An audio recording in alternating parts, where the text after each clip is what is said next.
মায়ের হাতের রান্না কেমন খেতে কতদিন হবে, প্রায় 4 বছর হবে মিস করতেছি।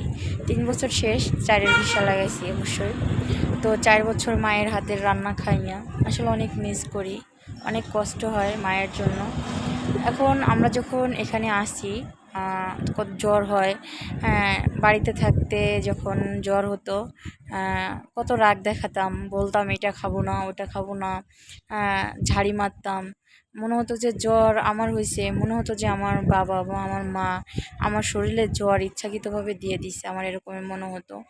আসলে আমার এই ভিডিওটা দেখে কে কি মেসেজ করবেন জানি না। তো আমার এরকমই মনে হতো, সেটা আমার মনের কথাগুলো আপনাদের মাঝে শেয়ার করতেছি। আসলে আমি সত্য কথা বলতে, যখন আমার জ্বর হতো আমি অনেক খারাপ ব্যবহার করতাম, এখন অনেক মিস করি। আমার আম্মু বলতো, জানি না কেন বলতো, তখন আমি বিদেশে আসবো বা বাহিরে আসবো এরকমের কোনো চিন্তাধারা কখনো কল্পনাতেও ছিল না, কিন্তু পরিস্থিতির শিকারে আমার বাহিরে আসা।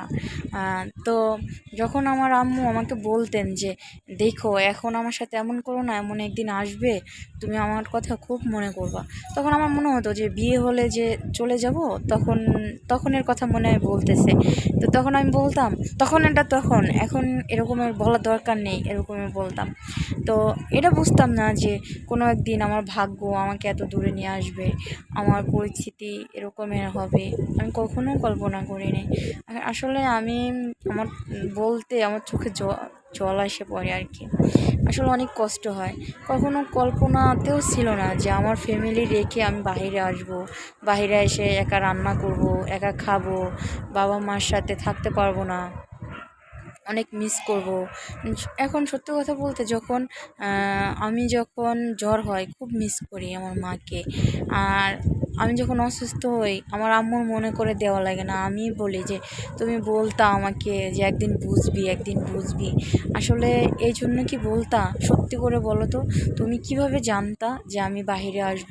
আমার আমার আসলে সবাই তো আর শখ করে প্রবাসে আসে না, সেটা হোক ভাই হোক বোন, সবাই আমরা কষ্ট, ফ্যামিলির পাশে দাঁড়ানোর জন্য, আর্থিক আর্থিক উপার্জন করার সমস্যা থাকে, তার জন্য আমরা আসলে প্রবাসে আসে থাকি বা আসি। কেউ কিন্তু আমরা শখ করে প্রবাসে আসি না, এটা আপনারাও জানেন আমরাও জানি। তবে আমার আম্মুরে আমি জিজ্ঞাসা করতাম যে আম্মু তুমি সত্যি করে বলো তো, তুমি কি জানতা যে আমি প্রবাসে যাব, আমি একা থাকবো, আমার রান্না করতে হবে?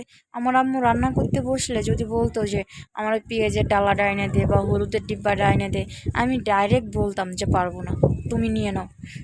আমার আম্মু যদি বলতো যে সন্ধ্যা লাগছে, আর কি কলের পাড়েতে থাল বাসনগুলো ধুয়ে আনো, আমি বলতাম পারবো না। তুমি আনতে পারো না, আমাকে কেন বলতেছো? কিন্তু দেখেন আমি কিন্তু কিচ্ছু বলতাম না। আমি আমার বাবার একটা ফোন আছে, এলো আর কি 2টা ফোন, আমি ছোট বাটন ফোনটা নিয়ে আমি সব গেমসগুলো আছে ওগুলো খেলতাম, আর সারাদিন খেলতাম।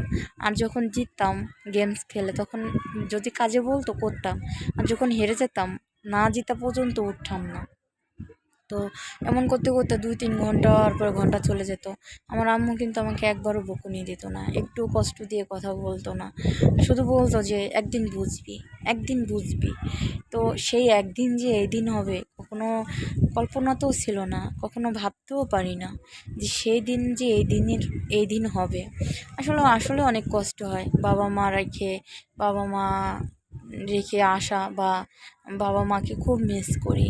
তো আপনাদের মাঝে বললে মনটা হালকা হয় বা ভালো লাগে। হ্যাঁ, আসলে আমি আমার থেকে বা আমার এই ভিডিওটার থেকে বা এটা শিখতে পারবেন আপনারা যে বাবা মার সাথে কেউ খারাপ ব্যবহার করা উচিত না।